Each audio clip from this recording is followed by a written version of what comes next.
キャナリーの説明は連綿と続いた。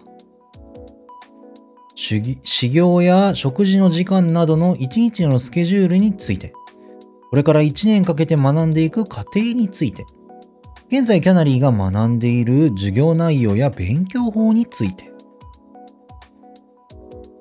アルエットからしてみると、情報としては飲み込めたものの、あまり実感はない。故に、良いとも、とも思えない。ただ、決して安楽な生活ではないとだけ見当がついた。あれ、なんていうのかな。川屋はだってトイレだから違うやろ。すっかり日が落ちた頃、キャナリーは最後の仕上げとして、霊産騎士をアルエットに教えた。汝、花園にありて、花を倒ることなかれ。花園にありて、花を手折ることなかれ。あれでもオープニングで、あれは物理的な話なんかな。オープニングでだってアルエットが花冠作っとったねか。ルークに。あれは手折ることになるんかな。汝、花園にありて、花を倒ることなかれ。これが来産騎士よ。お疲れ様。立ち上がりながらアルエットは息をつく。両腕を背に回し、片膝をつき、大きく前傾するという霊産の体勢は、慣れない彼女にとってはひたすら窮屈だった。促されるままに復唱したが、霊産騎士の内容も自らの胸に抑制を呼びかけるものだ。意志を縛り続ける鎖が多ければ多いほど、ここでは美徳とされるのだろう。プエラリウムという場の第一印象にたがわない儀式だとアルエットは思った。じゃあな、ここまで縛ってどうするんだろうね。毎朝、このお祈りをすればいいの？ええ、そう決まっているわ。本当は来産日にもこの姿勢を取るべきだけど、生徒が全員集まると空間的な余裕がないから、席に座ったまま目をつむるだけで良いとされているの。その分、毎日きちんとお祈りしないといけないってことなのね。来産騎士は紙に書いておくから、覚えられないうちはそれを読んでね。長いものじゃないし、きっとすぐに覚えられると思うけど。何から何までありがとう。とりあえずは、以上かしら。一気に色々と伝えたから、あなたも大変でしょうけど。わからないことがあったら、何でも聞いてね。アルエットはこの数時間を振り返りながら、不安な心地になる。本当に短い期間でたくさんの情報を入れることになった。途中、アルエット用の教科書と筆記用具が届き、できる限りメモを取りながら説明を拝聴したが、すぐに生活に応用できるほど深く身についたかどうか。ただ、今キャナリーに説明、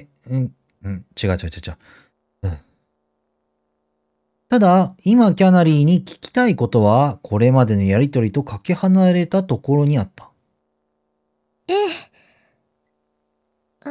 今は、一つだけ。晩飯か服か、どっちやろ。メイデンとして卒業したら、もう、メイデンとして生きていくしかないの？全然違った。それは今日キャナリーの学園案内を受けながらずっと頭の隅に置き続けた疑問だった。もしかしたらぶしつけな問いなのかもしれない。ここの生徒は皆いずれメイデンになるために入学し、誇りと希望を抱いて勉学に励んでいるのだろうから。けれどアルエットにとってはどうしても知りたいことだった。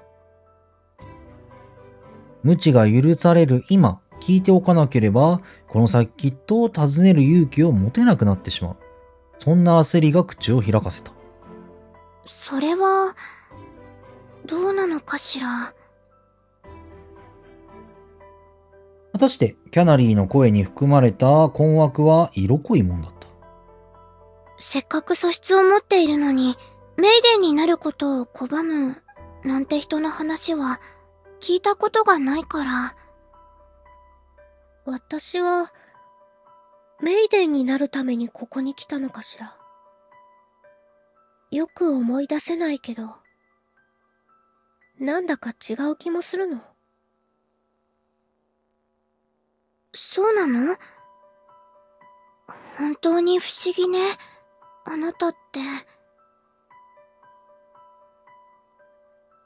大穴彼女だからまだ理解を示してくれているが、おそらく他の人間ならもっと露骨に困惑や呆れを示したことだろう。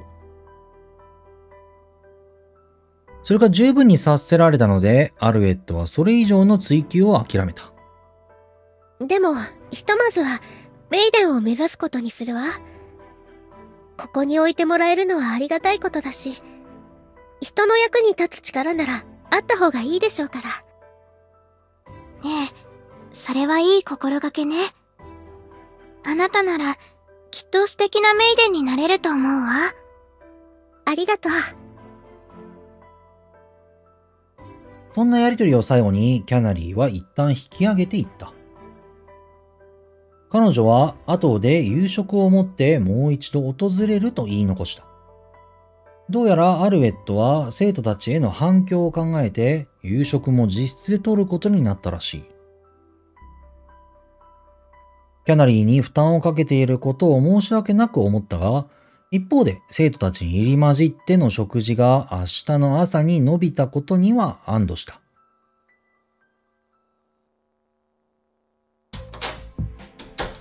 おお、びっくりした。先生や。夕食の前にアドラーが部屋を訪れた。いくつかの質問を通してアルエットの知識に不足がないかを確認する。どうやら及第点を取れたようで咎められることはなかった。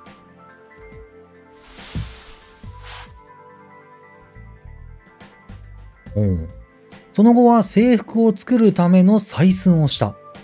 寝巻着以外に衣類のないアルエットは裸になるしかなく、例のノリがある以上、この役割は生徒に任せるわけにはいかなかったのだろう。はあ。巻き尺もアドラーの指も氷のように冷たく、眼差しは家畜を見るかのように無感動だ。が、人らしい気配のないことは周知を減じさせ、気が楽なくらいだった。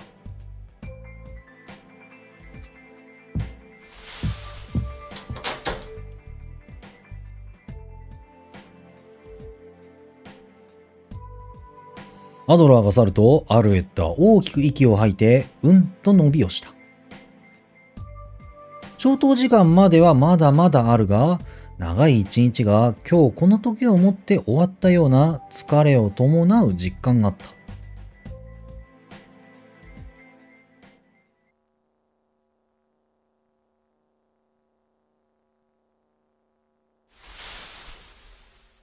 夕食を済ませ入浴し、キャナリーの用意してくれた2着目の寝巻き着に袖を通す。そうして寝支度を整えたアルエットは、突然、急にぶり返した心細さに襲われた。追放に票を投じる少女たちの声が、歌詞を見出そうとする十数の視線が、今更肌によみがえり、身がすくむ。窓の向こうにひしめく闇や、しみじみと響き渡る裸足の足音のせいで、噛み締めることを後回しにしていた負の感情が一気に押し寄せたかのようだった。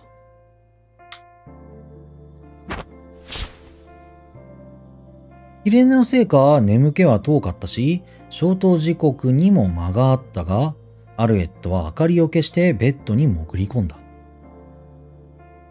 こんな日は起きていても仕方がない。気分が承知しきる前にさっさと眠りの世界へ逃げてしまおう。アルエットにとってはごく自然な着想だが、もしかしたらそれも旅人の心得だったのかもしれない。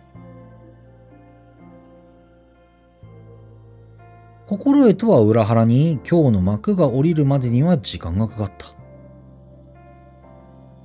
アルエットは重苦しい想念が湧くたびに寝返りを打ち、頭の中を空にするつもりで限界まで息を吐いた。その努力はやがて功を奏し、体は芯から優しい熱を帯びて、ゆるゆると眠りへと沈み始めたはずだった。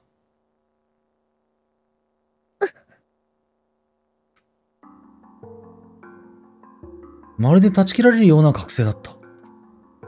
喉はヒューと息を吸ったまま吐くことを忘れた。四肢は硬直し、肌は泡立ち、まぶたは限界まで見開かれる。何かを知覚し、それに怯えるといった流れなどはない。ただ唐突に安らかな眠りから引き剥がされ、恐怖のただ中へと放り込まれていた。それほどまでに異様な気配をそれは発していた。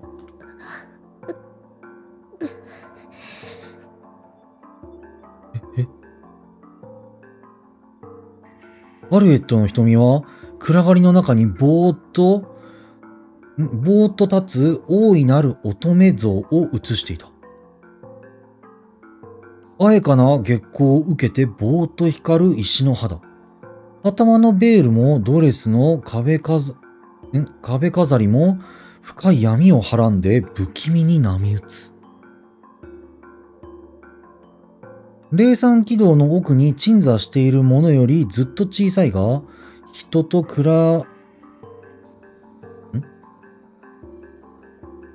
らせばでいいのかな。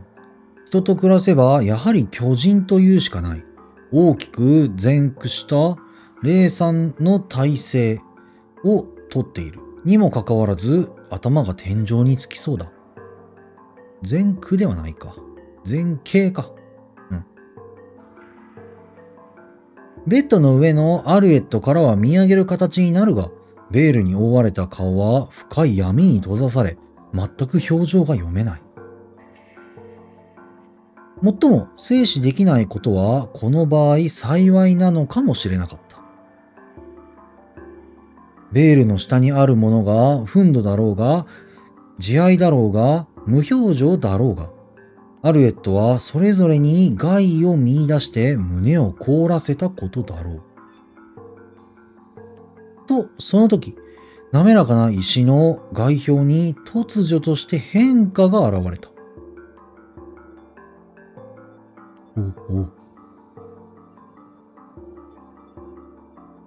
胸部がじりじりと燃えるように鼓動したかと思うと、内側からはぜて真紅の肉塊をあらわにしたのだ。臓物の開花。そんなおぞましい形容がアルエットの頭に浮かぶ。悲鳴はこわばる喉の奥で潰され、ただ無力な止めが漏れるのみ。変化はそればかりではなかった。背後に回されていたはずの手がぬーっとこちらに伸びてきたのだ。石像ならば腕とドレスの背とかが癒着した状態に形作られているはずで、独立して稼働できるはずがない。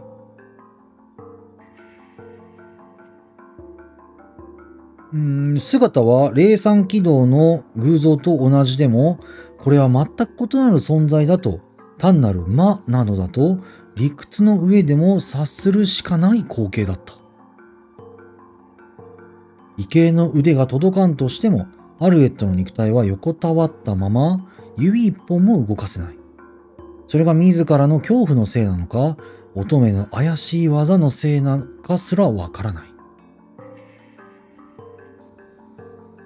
暗がりの中にこぼれたような光沢を浮かべる指は、ためらいもなくアルエットの下腹に触れた。下腹に感触はない。ただ氷を押し当てられたような冷たさがゆっくりと広がっていく。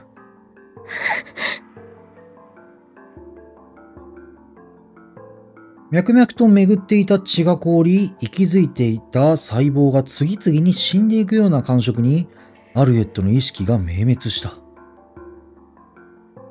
誰か助けて。その叫びが音韻を伴うことはない。押し寄せる神の闇に飲み込まれて虚しく消えていった。もう死んでいいのか。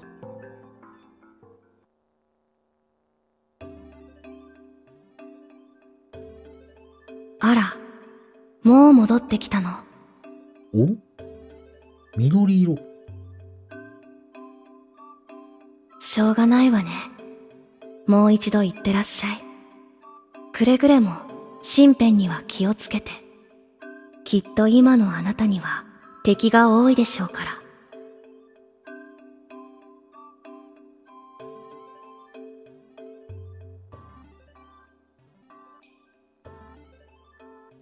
また夢の中で泳いでいたような気がする。夢中でだった。優しい誰かの声に導かれて朝の光を探しながら当てどもなくさまよい続けたような。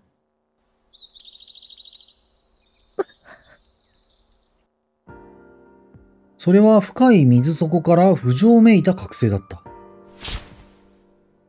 水面から飛び出すと同時に胸いっぱいに息を吸ったつもりが、実際にはベッドから身を起こしただけ。荒い息遣いが早朝の冷たい大気に響き渡る。アルエットは恐る恐る、下腹に触れた。何らおかしなところはない。ベッドから降りて乙女像が立っていたあたりを確認したが、やはり異変は見つからない。しかし深夜の覚醒を招いた異様な空気は未だ肌に残っていた。夢というにはあまりにも生々しい記憶だ。時計を見れば起床にはまだ早く、もう一眠りしてもいいくらいではあったが、アルエットは起き出すことにした。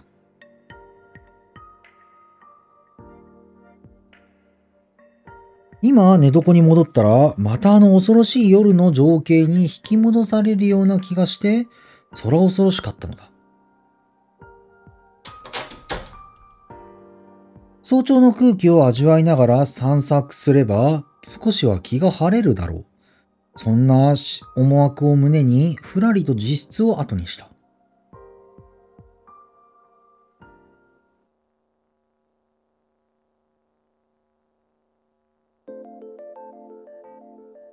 昨晩の記憶から霊山軌道の方へ向かうことには抵抗があった。必然的にその足は花壇がある中庭へと運ばれることになる。バラの顔ぶれは昨日と変わらない。ただ花弁はしっとりと朝露に濡れ、昼に見るよりもしとやかな風情だ。一通りバラを見回ったアルエットは次にどこへ行こうかと思案した。図書館の方向へ行こうか、あるいは森の中へ足を伸ばしてみるのもいいかもしれない。昨日キャナリーからこの学園の森には2つの散策コースがあると聞いていた。中庭からはそのうちの1つ、北の森へと行けると。様子を伺うと、うっそうとした木々の合間に確かに踏み鳴らされた道があった。木々は青い闇をはらんでいささか不気味ではあるが、もう少し日が昇れば生き生きとした朝の光に払われるはず。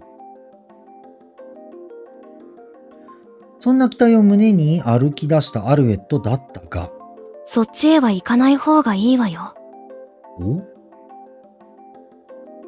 背後からかけられた声に足を止める羽目になった。どうして？良くない噂があるの。一見散策に良さそうな小道があるけど、その奥にはプエラリウムに咲く七不思議の一つ、滅びの庭園があるという。七不思議。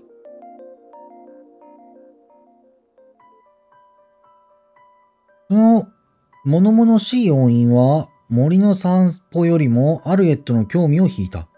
取って返して声の主と相対する。誰じゃい？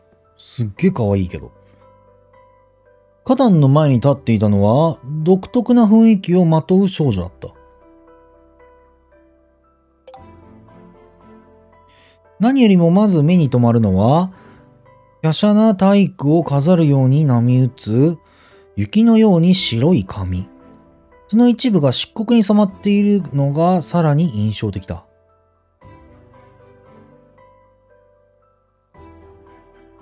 褐色の肌合いには陶器のように艶やかで、エメラルド色の美しい瞳がよく映えた。危ういところを止めてくれてありがとう。どういたしまして。噂の新入生にご挨拶できて光栄だわ。ということはこいつは一般クラスになるんかな。特進の話は出てこんかったもんね。人数だって6人って言われとったし。私はオルロ。一般クラスの生徒よ。特進クラスのあなたとはめったに顔を合わせる機会なんてないでしょうけど。よかったら覚えておいて。もちろん、オルロ。気さくに相手してくれたことが嬉しくて、アルエットは勢い込んでうなずいた。うなずいてから今の彼女の物言いはもしかして皮肉だったのかもしれないという思いが頭をかすめる。作り物めいて整ったオルロの表情からは何も読み取れない。ならば、好意的に受け取った方がいいだろうとアルエットはすぐに気持ちを切り替える。私はアルエット。よろしくね。知ってるわ。知らない人なんていないでしょう。昨日の朝食の席がどれだけざわついたことか。アドラー先生がかかとで食堂の床板を踏み抜いてしまうんじゃないかと思ったわ。昨日の朝食といえば、アルエットがキャナリーの部屋で眠っていた頃合いだ。入学資格ありと判断され、さらに特進クラスに入ると発表された際の話をしているのだろう。悪いことは考えまいと心がけても想像はたやすい。止める間もなく形になってしまう。生徒たちは沈黙のノリを意識しつつも、動揺と不満を吐息や囁きに乗せたに違いない。そしてざわめきを収めるためにアドラーはあの重い靴音を何度も響かせたことだろう。それは、お騒がせしたわね。アルエットはどう反応したものか困ってつぶやくように答えた。本人にはどうしようもないことで無駄な萎縮は禁物とは思っているが、自然と肩がすぼまってしまう。今後も騒がせることでしょう。中には野蛮な考えに取りつかれる生徒がいないとも限らないわ。身辺には注意することね。ご忠告ありがとう。相変わらずどうとも取れる言い回しだ。アルエットのためを思って警告しているのか、あるいは脅しているのか。そういうことは気にしない方が良さそう。気にしたって仕方ないし。ところで、この学園の七不思議って何？あっさりと話題を切り替えたのが意外だったのか、オルロは小首をかしげる。瞬きをした拍子にまぶたを縁取る長いまつげが一斉に伏せられる。鳥の羽ばたきを思わせる印象的な光景だった。知りたいの？ええ、気になるから。ハルエットは自らの腕をさすりながらうなずいた。口調こそ世間話の気楽さを保っているが、脳裏には昨晩に相対した乙女像の姿がくっきりと蘇っている。そんなに滅びの花園が気になったの？それは一番曖昧な噂よ。あっちに行くと怖い目に遭うかもしれない程度の。それじゃなくて、もっと別の。時計塔の噂？あなた、まだ聞かされてなかったの？あの鐘が鳴るとき、学園は滅びるって噂があるんだけど、鳴っちゃったわね。聞いたわ。一晩経っても滅びてないからもう大丈夫よ。ええ、きっと。オルロは先ほどと別の方に首をかしげながらアルエットを見た。眉根こそ潜められてはいないが、結局何が聞きたいのと顔に書いてある。アルエットはより直接的に切り出す必要を感じた。例えば、あくまで例えば、ね。あの乙女像にまつわる噂とか。聞きたいか聞きたくないかで言えば、後者の方だった。ただ、その可能性を否定してほしいという思いから問わずにはいられなかった。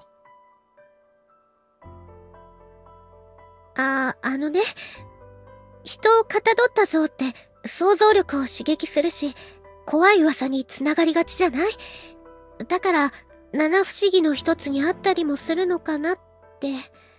的外れなことを言っていたら本当に失礼というか申し訳ないんだけど。しどろもどろに言い訳を並べていると、オルロはあっさりと口を開いた。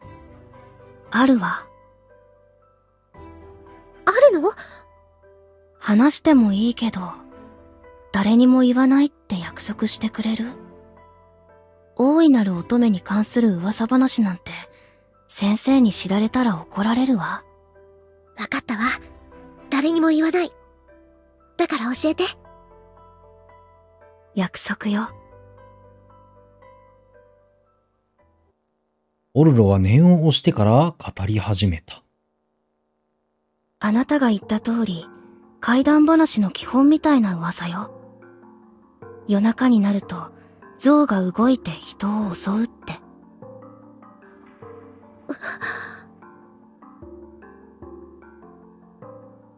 アルエットの背筋に寒気が走る。いよいよ日が高くなり、陽光が辺りを満たし始めているというのに、自分だけ信仰に置き去られたような思いだ。この怪異には、歪んだ花嫁という名前がついているの。アルエットの動揺は顔に現れていたのだろうが、オルロは淡々と説明を続けた。見た目は、我が学園の誇り、大いなる乙女像に似ているわ。ただし、腕は背に回していないし、足もひざまずいてはいない。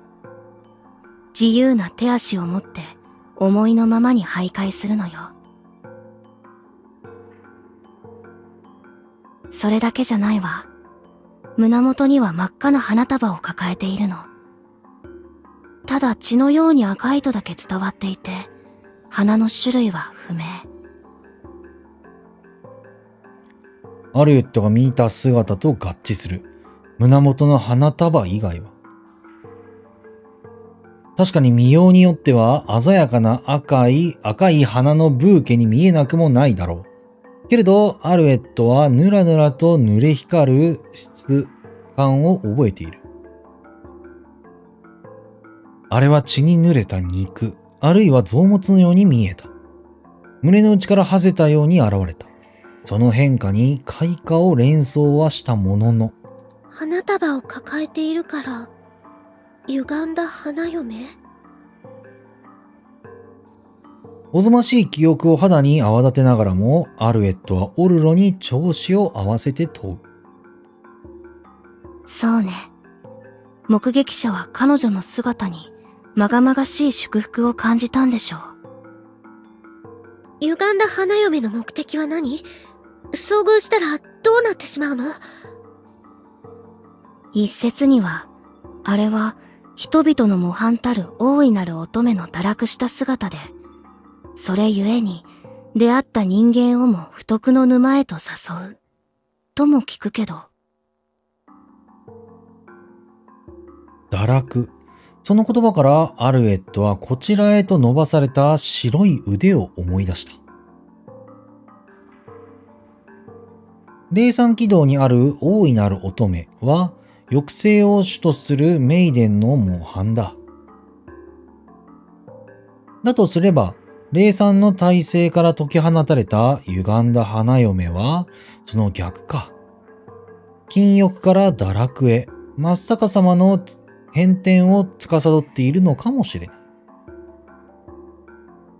そんな連想をもてあそんでいたら、オルロが心を読んだようなことを言った。もしかしたら、この学園の過剰な禁欲に耐えかねた生徒が、規則を破る際の言い訳として広めた解釈かもしれないわね。禁欲の象徴である乙女に許されたのだから仕方ない。自分は悪くないんだって。それはありえそうね。アルエットは上辺だけで同意する。自分は確かにあれにあった。生徒たちの言い訳などではないことはよく知っている。胸の中だけで異議を唱える。これくらいでいい？私、もう行かないと。今や夜の残照は空の端へ追いやられようとしている。そろそろ生徒たちが起き出す頃合いだろう。ありがとう。よかったら次に会った時にもっと聞かせて。欲張りね。嘘か本当かもわからない。こんな噂話の何が面白いんだか。最初にその話をしたのはあなたでしょ？それもそうね。意識していなかったけど、私も結構面白がっているのかも。オルロははにかんだように笑った。アルエットはこの捉えどころのないオルロとの心の距離が縮まったような気がして少し嬉しくなる。それじゃあ、またね。ええ。それじゃあ、また。オルロが去っていくのを見送ってから、アルエットも特進寮の方へと歩き出した。